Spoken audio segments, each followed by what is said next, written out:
Ал құрметті қазақстандықтар, көрермендер, кеш жарық. Мен бүгін Microsoft Word'та үйрету сабақтарын бастаймын. Ең бірінші сабақ ол кәдімгі хат жазу. Microsoft Word үлгідегі хатты қайтып сіздермен бірге жазып шығам. Ол үшін пускке кіресіздер. Microsoft Office ашу үшін все программы, сосын Microsoft Word кешірім өтінемін, ашылып кетті басқа нәрсе. Қазір қайтып все программы Microsoft Office Word 2007 ашамыз. Енді тілді таңдау үшін мына жерге закладқа кіресізде русский таңдайсыз. Өткені менің қазіргі сіздермен бірге жазайын деп отқан текстім орысша тілінде. Келесі үлкен әріппен жазу үшін shift клавишасын ұстап тұрасызда, кез келген әріпті бассаңыз үлкен әріппен жазылады. Бірге ұстап тұрасыз. Келесі директору. Енді келесі төмен бір строкқа түсу үшін enter клавишасын басамыз. Скобканы ашу үшін shift-пен 2-ні басып тұрамыз. Shift-ні басып тұрып 2 деген клавиатура. Қарасаңыз F пенелерінің астында скобка өзінің клавишасы тұрады. Соны басамыз. Shift 2-ні. Стандарт. Shift 2-ні басамыз. Қайтып тағы төмен түсеміз. Енді біздің кімге жазып отырық, соны кісінің атын жазамыз. Кузьмину дейміз. Кузьмину. Точка деп отқанымыз біздің shift-пен сұрақ белгісі. Келесі кез келген хатта исходящий номер болады. Исходящий номер ол біздегі реттілік, және хат жазылған күні жазылады. Исходящий номер shift-пен 3-ті басамыз. 23 от 27.07.2013 год. Келесі, уважаемый Евгений Станиславович деп тұрады. Қарап отырсаңыз, келесі жолда мен ашып қарасақ, уважаемый Евгений Станиславович. Оны жазу үшін жаңада shift ұстап тұрамыз. Уважаемый Евгений Станиславович. Евгений Станислав. Өшіру үшін қате кетіп қалып өшіретін болса, клавиатурадан backspace мысалға. Ол өшіреді қайтып.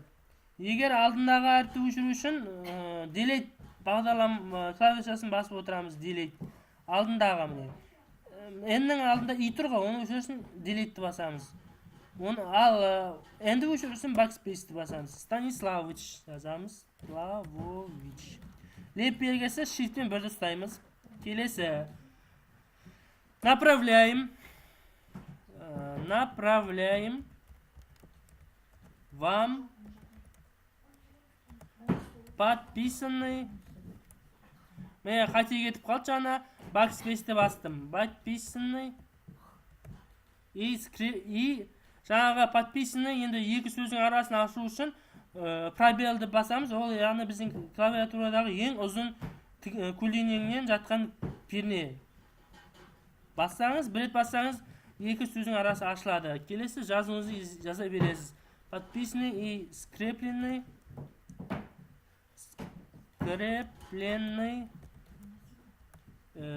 печатью договор. Номерді жазу үшін қайтып shift-пен 3-ті басып тұрамыз. 2013 25 07 от датамыз жазамыз. Қай күннен шыққан с протоколом. Міне пробел басыңыз дейсіз. Келесі жолға өту үшін enter баспаймыз. Жаза береміз. Өзі төмен түседі. Протоколом. Разногласий. Точканы қосу shift-пен сұрақ белгісін басамыз. Өзін басамыз. Кешірім өтінемін. Сұрақ белгісін өзіміз басамыз. Одан кейін пробел тағы басамыз. Сөз ашу үшін протокол. Разногласий.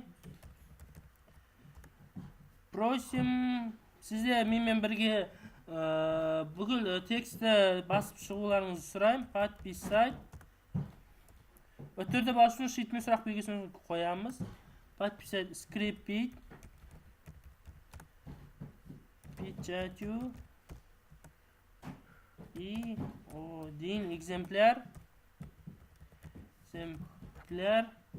выслать в наш адрес в течение 10 дней. Точка қоямыз, сұрақ белгісін қоямыз. Енді қарап отырсаңыздар, приложение деген сөз бізде төмен орналасқан. Осыны істеу үшін тұрған строкамыздан Enterмен төмен түсеміз. 1, 2, жетеді. Келесі приложение. Қос нүктені қою үшін sheetпен алтынан басамыз. Келесі 1. Егер сіздің клавиатураңыздан сандар енгізілмеген жағдайда numlock деген перне бар, соны басуларыңызды сұраймын. Басқан кезде қайтып енгізуге болады.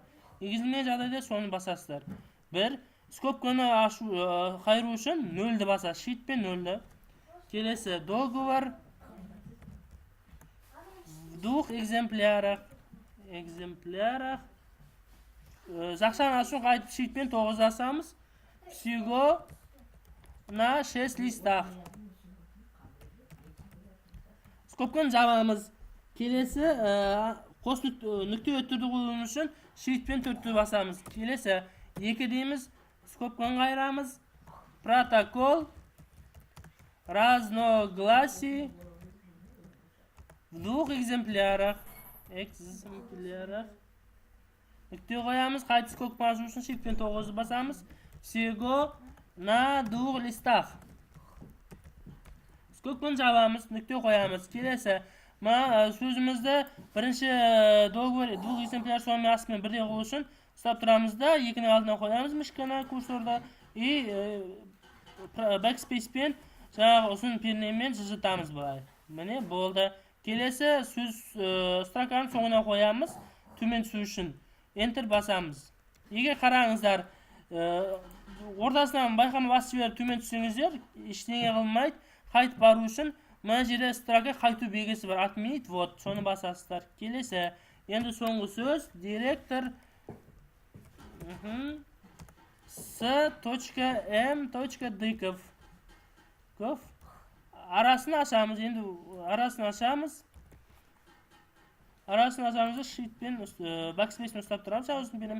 И қойдық. Келесі енді дәл осындай қалыпқа келтіру үшін біз дәл осындай шапканы оң жаққа жазу үшін, мынаны ортаға істеу үшін, әдемілеу үшін біз келесі операциялар жүзеге асырамыз. Ол бірінші директору деген сөздің алдына қоямыз. Бір рет бастық. Келесі тағы бір басып тұрамыз да жібермейміз. И біздің керек сөзге дейін белгілеп аламыз. Кузьмину. Қараңыздар, көбінесе ортта мында линейка болады. Болмаған жағдайда вид клавишасына кіреміз де линейка дегенге басамыз. Сол кезде жаңағы міне линейка қазір жоқ.